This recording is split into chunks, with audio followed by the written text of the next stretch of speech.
আসসালামু আলাইকুম। স্ক্রিনে দেখতে পাচ্ছেন তামা রোটারের একটি মোটর।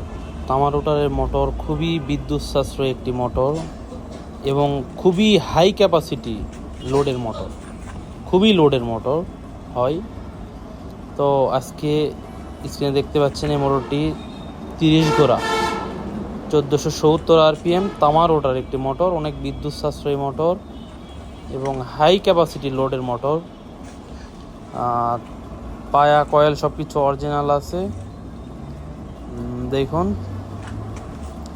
জাহাজের অরিজিনাল কয়েল, অরিজিনাল পায়া সব কিছু অরিজিনাল আছে এবং তামা রোটারের মোটর। তামা রোটারের মোটর খুবই রেয়ার মোটর, খুবই কম পাওয়া যায়। তো আমাদের কাছে 30 ঘোড়া একটি আছে। তো দেখুন, অনেক ভালো কোয়ালিটির মোটর। যাদের লাগবে আমাদের স্ক্রিনে দেওয়া নাম্বারে যোগাযোগ।